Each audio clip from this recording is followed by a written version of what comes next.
저자 마이클 하야트는 생산성이 본질적으로 효율성을 향상시키고 성공을 추구하기 위한 것이 아니라고 말합니다.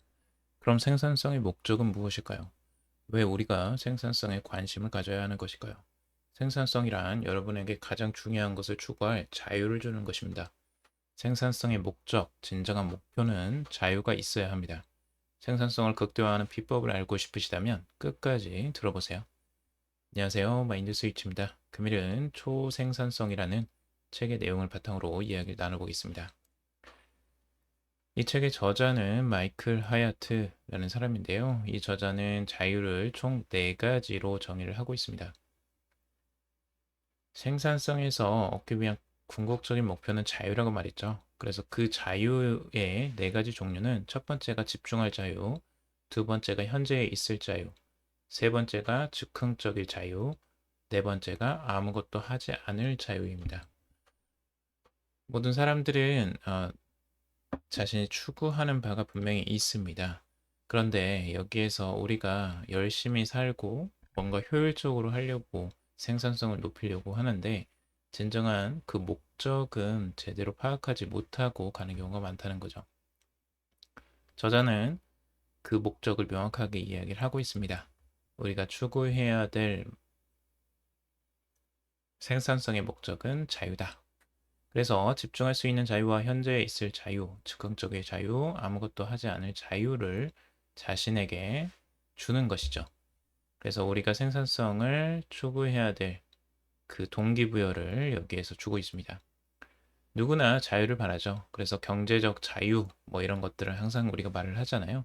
하지만 궁극적으로 우리가 일을 최소로 하면서 최대의 생산성을 뽑아낼 수 있기 위해서는 이런 부분을, 이런 목적을 명확하게 알고 가는 게 중요해 보입니다. 가장 큰 생산성을 보여주는 사람은 결국에는 자유를 추구한다는 것입니다. 그들은 구체적으로 삶에서 어떤 모습이어야 되는지, 자신이 어떤 모습을 띄어야 하는지 구체적인 비전을 가지고 있다고 합니다. 그래서 스케줄을 우리가 채우기 전에 어떤 삶을 살고 싶은지 이 청사진을 먼저 그리는 것부터 해야 된다라고 말을 합니다.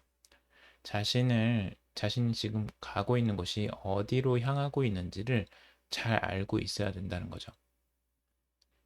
그래서 이런 부분들을 알고 있게 되면 이 잠재된 힘을 깨닫게 될 수가 있고요. 그 힘을 발휘할 수 있게 된다고 말을 하고 있습니다. 저자는 두 가지의 개념을 이야기하고 있는데요. 열정과 능숙도를 이야기를 하고 있습니다. 첫 번째 열정이라는 건 자신이 사랑하는 일, 자신에게 활력을 불어넣는 일을 하고 있는지에 관한 것이라고 이야기를 하고 있습니다. 그래서 이 일을 구분할 수 있는 한 가지의 좋은 이제 질문이 있다고 하는데요. 그게 뭐냐면 그 지금까지 어떤 일을 하면서 이 일을 하면서 내가 돈까지 받는다고 라고 생각하게 만드는 그런 일이 진짜 열정이 무엇인지를 알 수 있는 일이다라고 말을 하고 있습니다. 그래서 자신이 진짜 좋아하는 일을 할 때 가장 동기부여가 잘 되고요. 그리고 제일 큰 만족을 얻을 수 있다라고 저자는 말하고 있습니다. 그리고 자신의 직업을 좋아하지 않는다면 일을 지속해 나가기가 어렵다라고도 이야기를 하고 있습니다. 반면에 이 능숙도는 이 어떤 일을 얼마나 즐기면서 하는지에 관한 것이 아닙니다. 그 일을 실제로 얼마나 잘 하는지에 관한 것이죠. 그래서 여러분들이 어떤 일에 굉장히 열정을 가지고 있어도 그 일을 하는데 특별히 뛰어난 실력이 없거나 잘 하지 못했다면 이 돈을 지불하면서까지 그 일을 다른 사람이 맡기려 들지 않을 것이다 라고 이야기를 합니다. 이 부분은 결국에는 내가 어떤 일을 좋아하기만 해서는 이제 벌이가 될 수는 없다라는 거죠. 결국엔 생산성을 나타내는 건 내가 그 일을 좋아하는 것을 넘어서서 그 일을 또 잘하는 구간까지도 가야 된다라는 거죠. 근데 저는 여기에 조금 더 추가로 더 하고 싶은 것이 잘 하기만 해서 되는 건 아닌 것 같고 이게 다른 사람들에게 정말 도움이 되는지가 중요한 것 같아요. 그래서 그만큼 사람들이 나를 찾을 만큼 이게 그들에게도 도움이 되는 일인가 하는 걸 그걸 알아야지만 자신만 좋아하는 그 취미 생활이 안 될 수 있는 거죠. 이게 그래서 업이 만들어지는 것이라고 저는 생각을 합니다. 그리고 진정한 생산성이란 이 갈망 영역에 해당하는 일을 더 많이 하되 다른 모든 일은 줄이는 것이다 라고 저자는 말하고 있습니다. 갈망 영역이라는 건 결국엔 내가 좋아하는 일이겠죠. 결국엔 내가 하고 싶어 하는 일들을 더 많이 하고 그리고 다른 일들을 모두 줄이는 것입니다. 실제 내가 하고 싶어 하는 일들을 더 많이 했을 때 어, 삶에 대한 만족도가 올라가고 그 일에 대한 능숙도도 당연히 올라갈 가능성이 높겠죠. 하지만 내가 하기 싫은 일, 더 줄이고 싶은 일들은 최대한 줄여야 되겠죠. 그래서 이게 이제 진정한 생산성이다라고 이야기를 하고 있습니다. 그래서 내가 하고 싶은 일만 하는 그런 자유를 거기에서 얻을 수가 있는 거겠죠. 자, 그리고 뉴 리프 프로젝트 매니저의 창립자인 이 잭 네비슨이라는 사람은 장시간 근무에 대한 다양한 연구 수치를 보여주고 있는데요. 일주일에 50시간 일을 해봤자 이 추가적인 시간에 대해서는 생산성이 증가하지 않는다라고 주장을 하고 있습니다. 오히려 생산성이 감소한다라고 이야기를 하는데요. 50시간 중 실제로 유익한 일을 한 시간은 37시간, 37시간밖에 안 된다는 거죠. 그리고 55시간 근무를 할 경우에 시간이 거의 30시간으로 줄어든다고 합니다. 그래서 50시간을 기준점을 초과해서 일을 하면 할수록 생산성은 오히려 떨어지는 이 한계 효용의 법칙 같은 거죠. 그러니까 올라갔다가 결국에는 다시 떨어지는 구간으로 내려오는 거예요. 그래서 이 네비슨이 이러한 현상들을 50시간의 법칙이라고 명명을 했다고 합니다. 여기엔 주 50시간을 일하는 것 이상을 너무 무리해서 일을 한다면 오히려 집중도나 이 효과적인 일을 할 수가 없는 거죠. 그래서 생산성이 오히려 떨어진다. 그러니까 집중력을 유지할 수 있는 것들은 시간이 좀 한계가 있다라는 부분이고 그 시간에 내가 진짜 중요한 일들을 빠르게 처리하는 게 그리고 중요한 일들을 빠르게 먼저 처리하는 게 이제 중요하다라고 이야기를 하고 있습니다.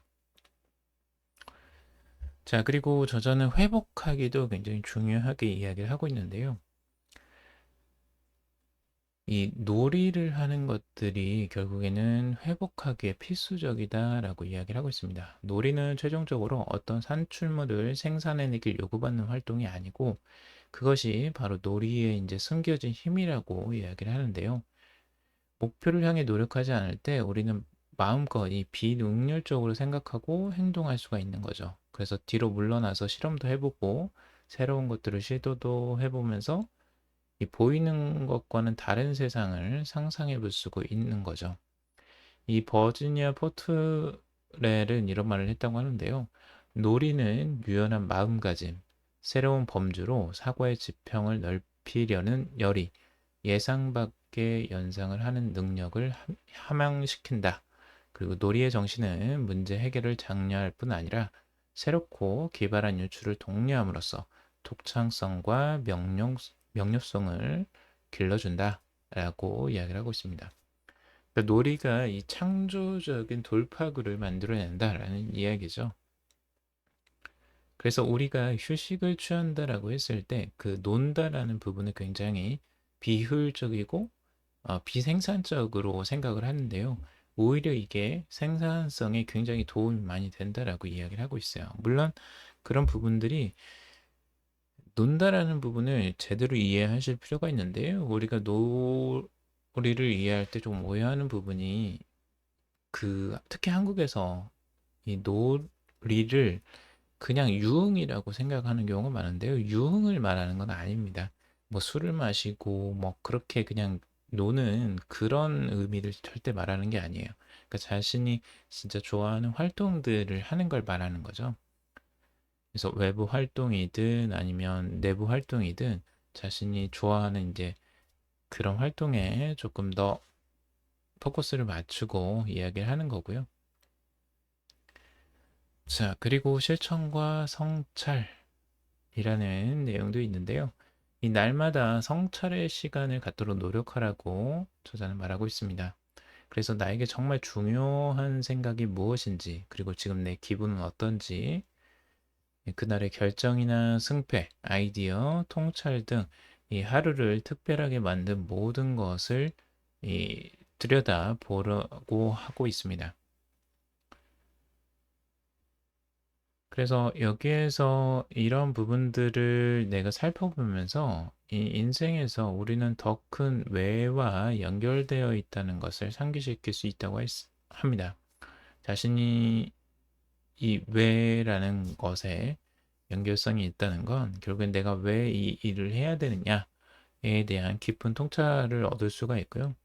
그런 의미를 알게 되면 내가 그 일에 적극적으로 나설 수 있는 동기부여가 되기도 합니다.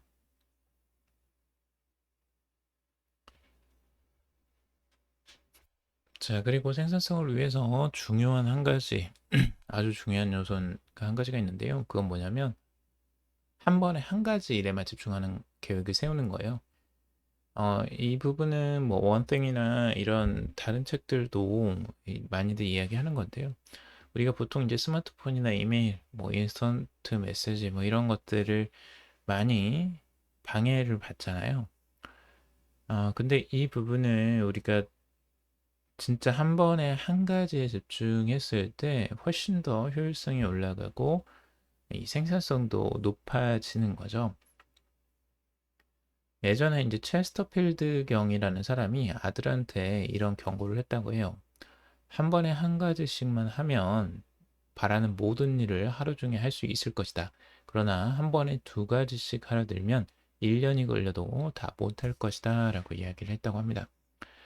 그러니까 여러분들이 일을 하면서 어떤 일에 포커스를 맞출 때 이 일 했다가 저 일 했다가 이렇게 반복해서 왔다 갔다 하는 경우가 있잖아요.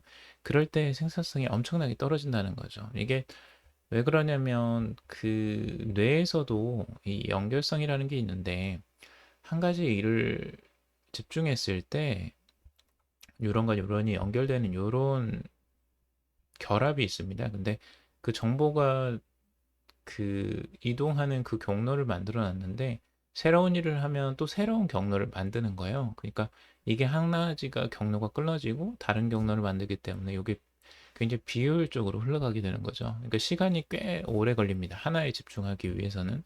근데 그 집중력을 다시 또 끌어올리는 시간, 그런 시간이 굉장히 비효율적으로 흘러가는 거죠. 한 번 집중했을 때 그래서 몰아서 하는 게 가장 좋다고 하고요. 그래서 대량 일괄 처리를 저자는 추천을 하고 있습니다. 대량 일괄 처리라는 건 그냥 유사한 작업들을 한꺼번에 모아서 해버리는 거예요. 그래서 이 한 가지 일에서도 여러 가지 이제 일들이 한꺼번에 있을 수 있잖아요. 근데 내가 일주일치를 똑같은 일을 한꺼번에 그냥 처리해버리는 방식으로 갈 수도 있죠. 예를 들어서 뭐 글을 쓴다. 글을 쓴다고 했을 때 그냥 뭐 몇 줄만 쓰거나 뭐 그 한 페이지만 쓰는 게 아니고 아예 몇 페이지를 한꺼번에 써버리는 이런 식으로 갈 수도 있다라는 거죠. 이렇게 한꺼번에 처리를 하면 일의 효율성이 엄청나게 좋아진다는 거예요. 비슷한 일들을 묶어서 이제 대량 일괄 처리를 한다라고 이야기하고 있죠. 이것도 생각보다 효율성이 굉장히 높습니다. 여러분들이 한번 실제로 해보시면 굉장히 도움 많이 되실 거예요. 저도 잘 적용을 하고 있는 방법인데요. 정말 그 놀라운 효율성을 직접 체험하고 있습니다. 자, 오늘 여기까지 한번 정리를 해봤고요. 여러분들 도움이 되셨길 바랍니다. 여러분들 생산성을 높여서 여러분들 자유를 꼭 찾으시길 바라겠습니다. 도움이 되셨다면 좋아요, 구독, 댓글 달아주시면 감사하겠습니다. 여러분들은 무조건 사랑받는 존재입니다. 감사합니다.